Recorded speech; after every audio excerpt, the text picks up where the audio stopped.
My son looked at me at graduation and said, "A poor father like you is a disgrace." Those words hit me like a sledgehammer to the chest, standing there in that fancy university courtyard in Atlanta, Georgia. I was holding $20 flowers in my trembling hands, wearing my only good suit, the same navy blue one I'd worn to every church service and parent-teacher conference for the past 15 years. The Georgia sun was blazing overhead, but I felt cold, so damn cold, like someone had just ripped my soul clean out of my body. If you've ever been thrown away by someone you'd die for, if you know what it feels like when 23 years of love ain't enough, if you've ever stood in a crowd feeling invisible while your heart breaks in public, pull up a chair and settle in. Because today, this coffee's gonna taste bitter.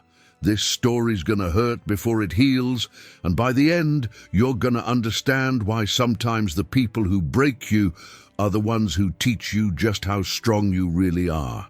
I'm Robert Washington, 55 years old, been a janitor at Peachtree Elementary School here in Atlanta for 23 long years. Every morning at 5 a.m., I'd unlock those school doors, flip on the lights, and start my rounds.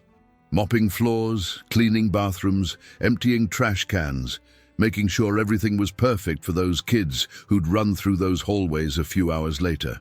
It wasn't glamorous work, but it was honest work, and it paid the bills.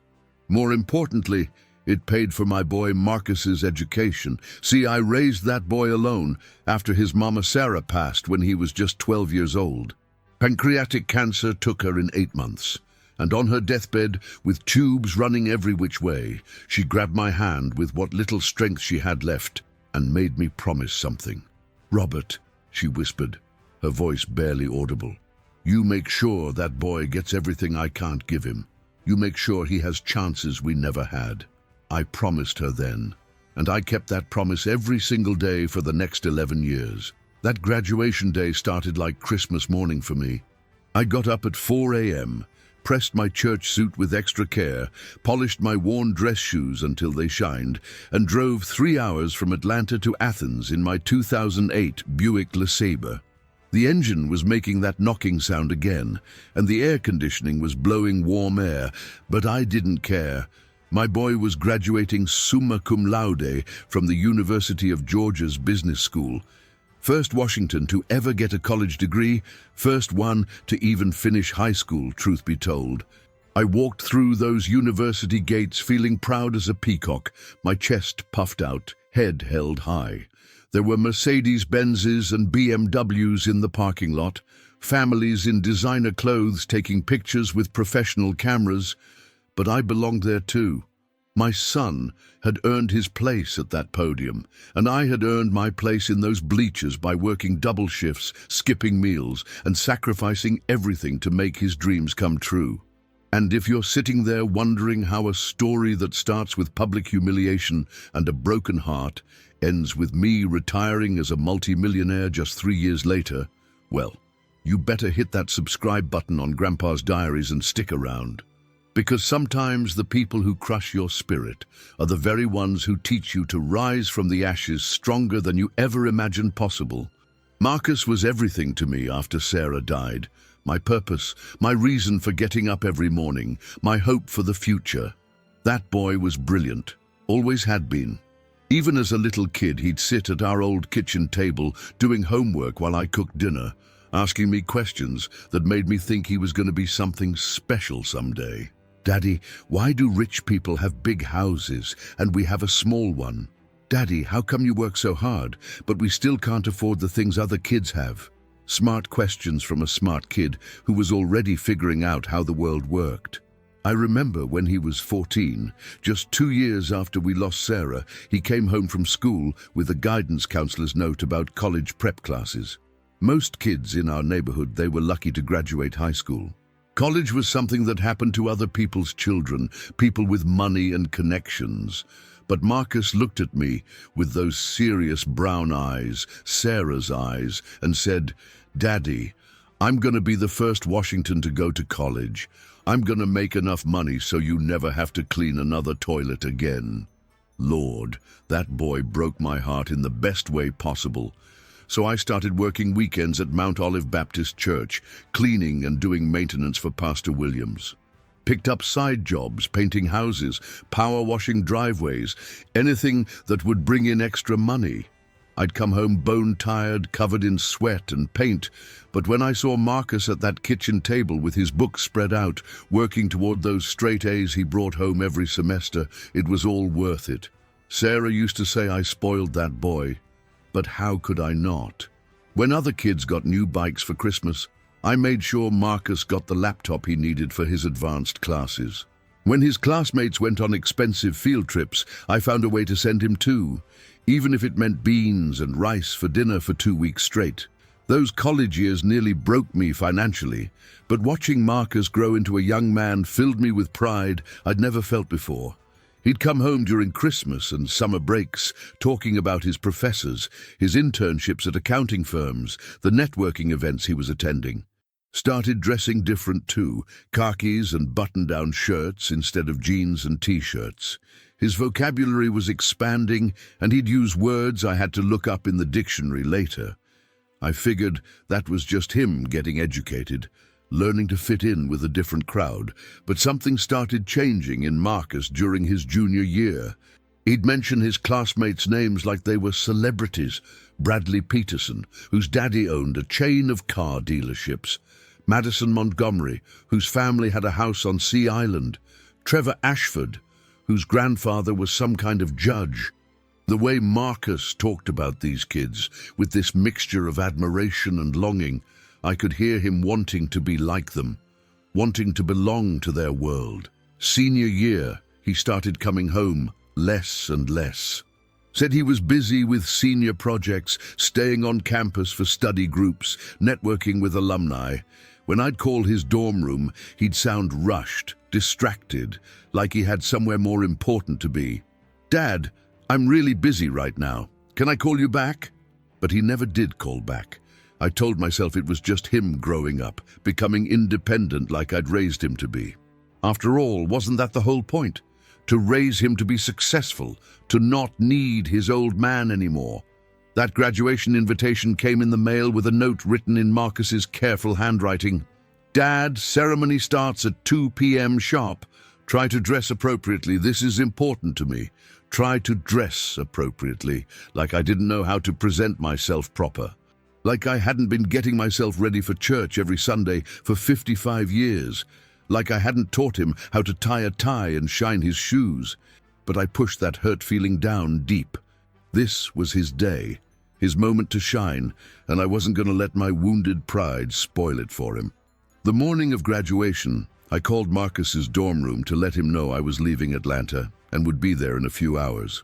He answered on the 4th ring, and his voice sounded different, strained, almost annoyed. "Oh, hey Dad. Listen, I'm glad you called. There's something we need to talk about." "What's that, son? Everything all right?" There was a long pause on the other end, and I could hear voices in the background, laughter, music. Sounded like there was already a party going on. "Dad, about today. Maybe you should sit toward the back during the ceremony. Some of my friends' families will be there and what, Marcus?"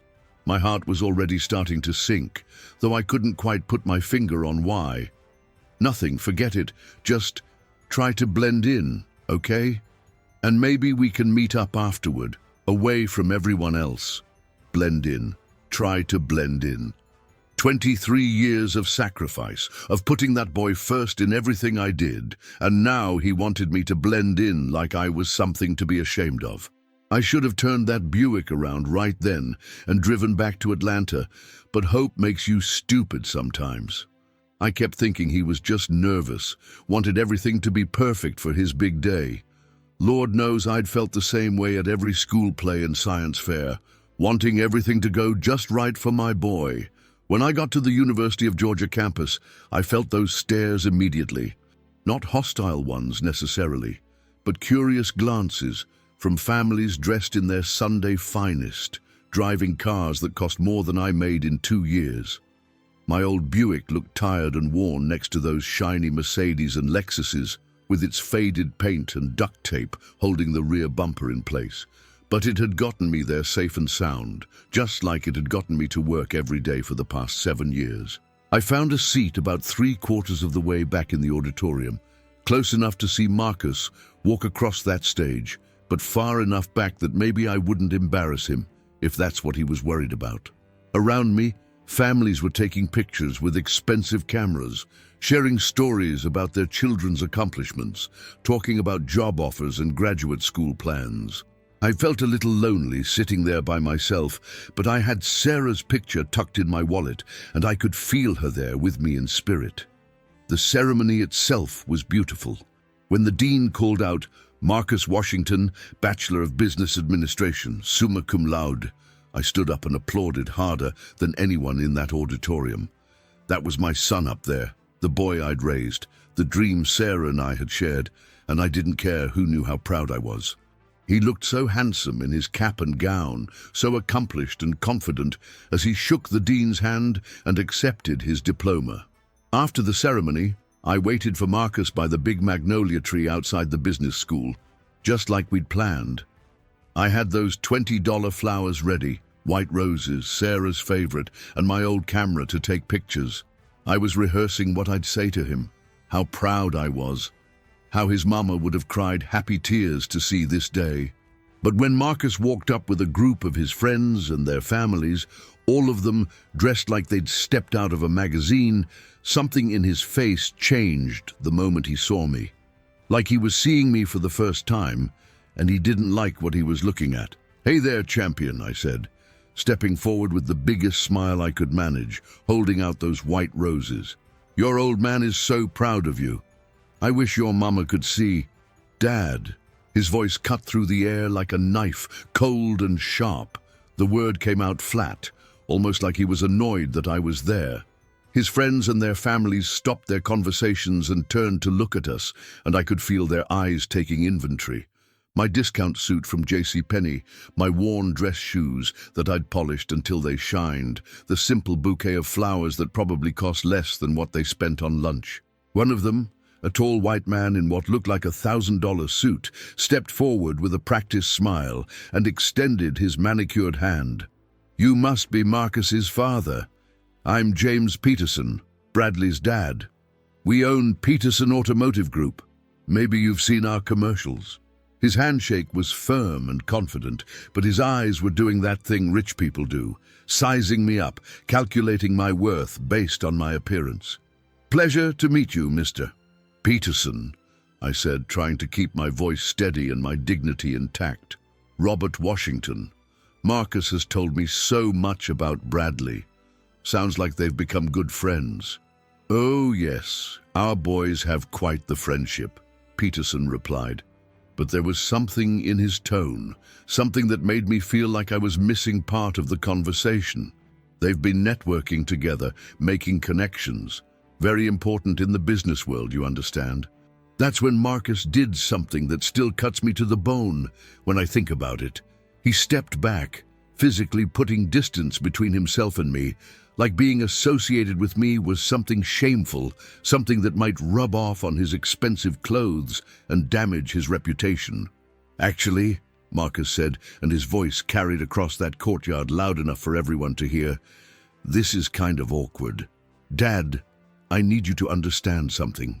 The way he said "dad," like the word tasted bitter in his mouth, like it was something he wished he could take back. "What's that, son?" I asked, though every instinct I had was screaming at me to run, to get away before whatever was coming hit me. "I'm trying to build a career here, make connections that matter for my future. And honestly," he looked around at his friends and their families, then back at me with eyes that had gone cold as winter.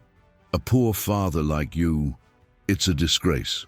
The words hit me like a physical blow. I felt the flowers slip from my hands, heard them hit the ground with a soft whisper, felt my knees go weak like someone had just sucker punched me in the gut. Around us, conversations stopped dead. People were staring now, some looking away in embarrassment, others watching like it was some kind of twisted entertainment. "Marcus," I whispered, but he wasn't done. Oh no, he was just getting started. "Look at yourself," he continued, and I could hear some of his friends snickering behind him. 23 years of cleaning toilets and mopping floors. And what do you have to show for it? You drive a car that's falling apart. You live in a house the size of these people's garages, and you think showing up here in that cheap suit makes you belong. He gestured toward the Peterson family and the others. These people are my future, Dad. And you're my past. A past I'd rather forget. I didn't say a word. Couldn't trust my voice not to crack. Couldn't trust myself not to break down crying right there in front of all those people with their expensive clothes and judgment in their eyes. I looked down at those white roses scattered on the ground. Sarah's favorite flowers now crushed and dirty, and I felt something die inside me that I knew would never come back to life. I bent down slowly, my knees creaking like the old man I suddenly felt like, and picked up those broken flowers. Not because I had any use for them anymore, but because Sarah had taught me that you don't leave messes for other people to clean up. Even when your heart is breaking, even when your own son has just told the world that you're not good enough to be his father, you clean up after yourself. Without another word, I turned and walked away. Each step across that beautiful campus felt like walking through quicksand, like the ground was trying to swallow me whole. Behind me, I could hear the conversations starting up again, the nervous laughter, the way people do when they've witnessed something uncomfortable and want to pretend it didn't happen. The 3-hour drive back to Atlanta was the longest journey of my life. I kept the radio off because even music felt too loud, too cheerful for what I was feeling. I drove that old Buick down I-85 with tears streaming down my face, replaying Marcus's words over and over in my mind. A poor father like you is a disgrace. 23 years of love, sacrifice, and pride, and that's what it had amounted to. Disgrace. I thought about all those nights I'd worked late at the school, staying after hours to deep clean the classrooms so I could pick up a few extra dollars. I thought about the times I'd eaten peanut butter sandwiches for dinner so Marcus could have money for new clothes, about the birthdays and Christmases when I'd gone without so he could have what he needed. Had all of that really been for nothing? Had I raised a son who was ashamed of the very hands that had fed and clothed him? When I got home to my little house on Maple Street, the same house where Marcus had taken his first steps, said his first words, where Sarah and I had dreamed about his future, it felt empty in a way it never had before. Even after Sarah died, there had been purpose here, meaning. I was raising a son, building a future, honoring my wife's memory by giving our boy the chances we'd never had. Now, what was I? A 55-year-old janitor whose life's work had just told him he was an embarrassment.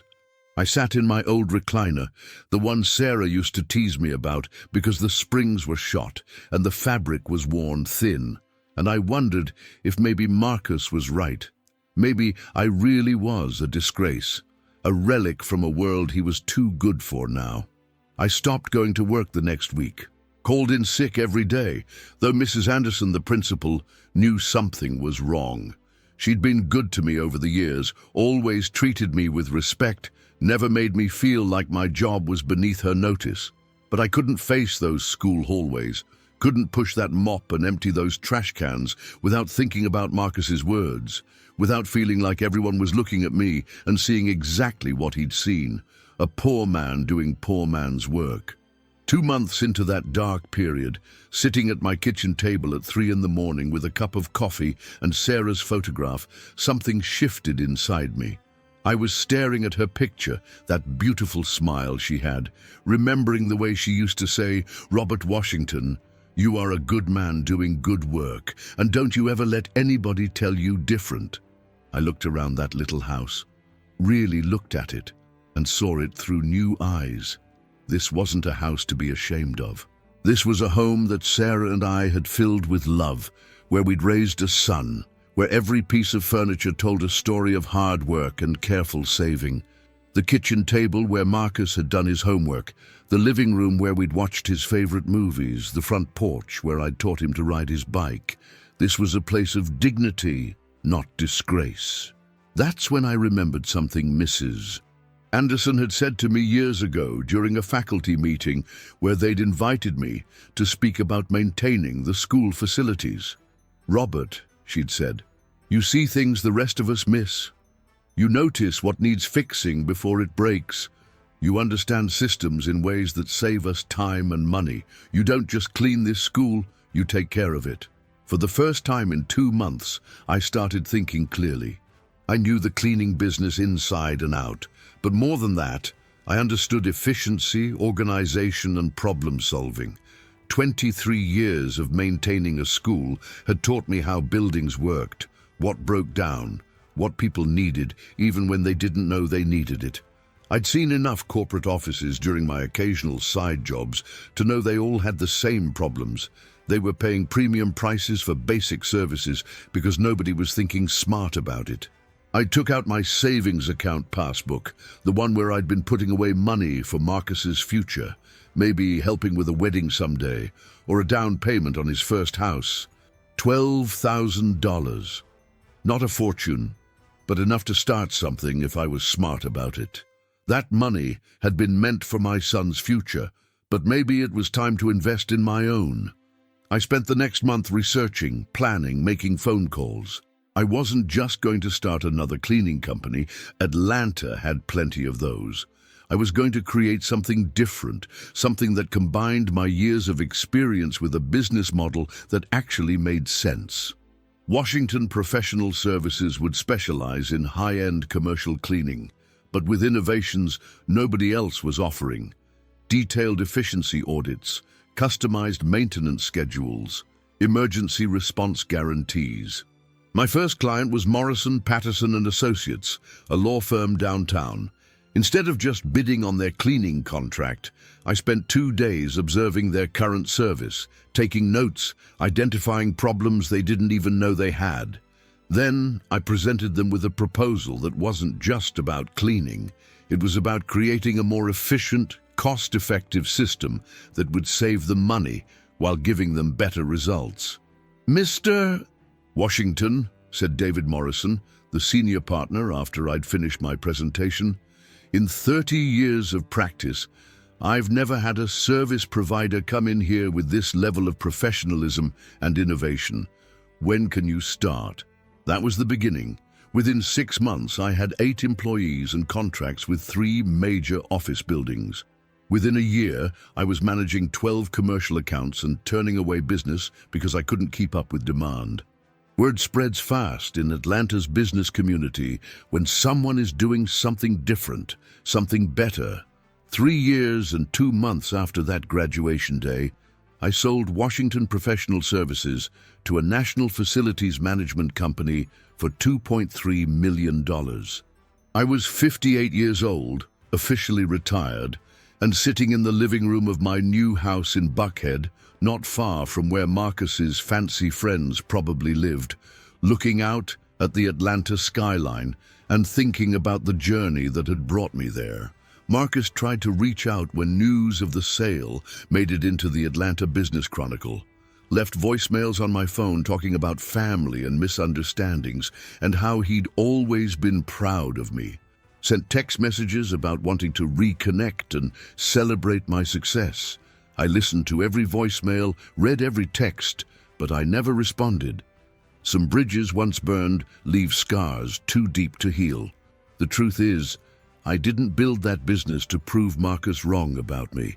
Somewhere along the way, working 18-hour days, solving problems, building something from nothing, I realized that he hadn't been wrong about who I was. He'd been wrong about what that meant. I was a janitor, a man who cleaned up after other people, who worked with his hands, who came from nothing. But being those things didn't make me less than anybody else. It made me someone who understood the value of honest work, who could see solutions that fancy MBA graduates missed, who knew that dignity comes from what you build, not what people think about what you build. I learned something important during those 3 years of building my business. Success isn't about proving anything to people who've already made up their minds about you. Success is about proving something to yourself, that you're capable of more than anyone else believed, including yourself. I didn't become a millionaire to show Marcus that his poor janitor father was worth something. I became a millionaire because I finally understood that I'd always been worth something, regardless of how much money was in my bank account. You know what the real tragedy is? I raised that boy to be better than his circumstances. But somehow I forgot to teach him to be grateful for the people who made those better circumstances possible. You raise children for the world, hoping the world doesn't change who they are at their core. Sometimes it does. Sometimes they choose to let it. I still keep Marcus's baby pictures on my mantle in this big new house. Still love that little boy who used to tell me he was going to take care of me when he grew up. The man he became, well, that's his choice to live with. But I've made peace with mine. Tell me something in the comments below. Have you ever been forgotten by someone who should have remembered you? Have you ever had someone you loved try to make you feel small? Have you ever discovered strength you didn't know you had when life knocked you down? I want to hear your story, because I bet it's got more courage in it than you give yourself credit for.